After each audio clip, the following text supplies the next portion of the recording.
잃어버린 신장의 기능을 대신해주는 것이 투석이기 때문이죠. 투석은 대부분 3시간 또는 4시간 동안 진행이 되고 무거운 물건을 들거나 힘을 많이 주는 운동은 자제하고 백신 접종을 걱정하시는 환자분들이 많은데요.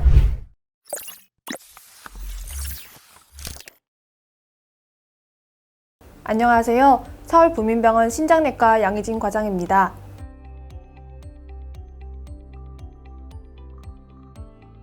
오늘은 혈액투석에 대해 많은 분들이 궁금해하시는 것을 설명해 드리려고 합니다. 혈액투석이 무엇인지 알기 위해서는 신장에 대한 이해가 먼저 필요한데요. 신장은 등 쪽에 쌍으로 위치한 장기로 우리 몸에서 사용되고 남은 수분이나 노폐물을 배설시켜서 체내의 항상성을 유지해주는 중요한 역할을 해주고 있습니다. 그런 신장에 문제가 생기면 체내에서도 여러 가지 문제가 발생하겠죠.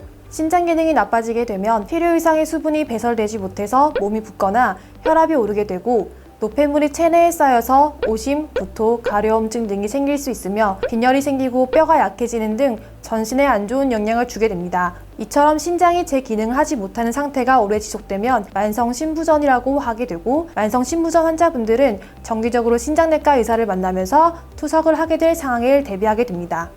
투석에는 혈액투석과 복막투석 두 종류가 있고 많은 환자분들은 혈액투석을 하게 되는데요. 혈액투석은 혈액투석 장치를 이용해서 혈액 속의 노폐물과 과잉 축적된 수분을 제거해주는 것으로 망가진 신장의 기능을 대신해주는 역할을 합니다.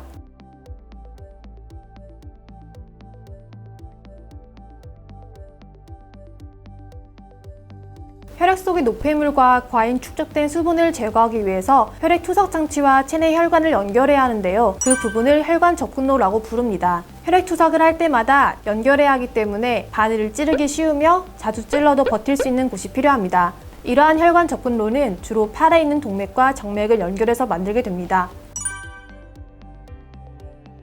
혈액투석을 준비하는 만성신부전 환자분들은 혈액투석을 하게 될 때를 대비하여 미리 혈관 접근로 수술을 받는 경우가 많습니다. 수술 후에는 연결 부위의 혈관이 굵고 튼튼해질 때까지 기다려야 하는데 보통 6주에서 8주 정도의 시간이 소요됩니다. 예기치 못하게 혈액투석을 시작하게 되는 경우에는 혈관 접근로를 사용할 수 없기 때문에 임시로 목 부위의 큰 정맥에 도관을 설치해서 혈액투석을 진행하기도 합니다.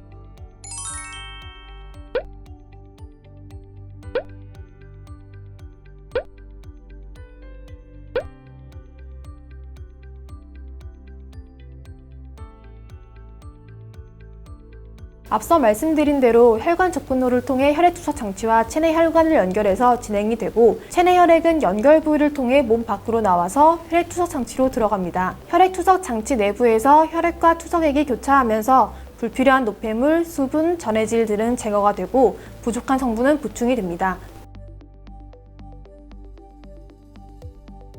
환자분의 잔여 신기능과 증상에 따라 투석 횟수와 시간이 달리 진행되는데요. 투석은 대부분 3시간 또는 4시간 동안 진행이 되고 잔여 신기능이 있는 분이라면 주 2회, 잔여 신기능이 없는 분이라면 주 3회 혈액투석을 받게 됩니다. 만성신부전으로 혈액투석을 시작한 환자분들은 신장 기능이 회복될 가능성이 없기 때문에 평생 투석 치료를 받아야 합니다. 잃어버린 신장의 기능을 대신해주는 것이 투석이기 때문이죠. 다만 신장 이식을 통해 신장의 기능을 회복하게 된다면 투석을 중단할 수 있습니다. 동정맥류가 있는 팔로 무거운 물건을 들거나 힘을 많이 주는 운동은 자제하고 꽉 끼는 옷, 시계, 팔찌 등은 피해야 합니다. 동정맥류 부위에 통증, 붓기, 발적 등이 생긴다면 감염, 협착, 혈관 손상 등의 가능성이 있기 때문에 혈관외과 진료를 보는 것이 좋습니다. 혈액투석은 4시간의 한정된 시간 동안 2-3일간 쌓인 수분과 노폐물을 제거하는 것이기 때문에 이로 인해 혈액투석 중에는 혈압과 맥박 변화가 자주 일어납니다. 짧은 시간 동안 많은 양의 수분이 제거되면 순간적으로 체내 혈압이 떨어지는 현상이 발생하는데요. 투석 전에 식사를 하시거나 투석 중에 음식을 섭취하면 소화기관 쪽으로 혈류가 모이기 때문에 다른 부분의 혈류량은 부족하게 됩니다. 이로 인해 투석 중에 혈압이 더 떨어질 수 있기 때문에 투석 중에는 가능하면 음식물을 섭취하지 않는 것이 좋습니다.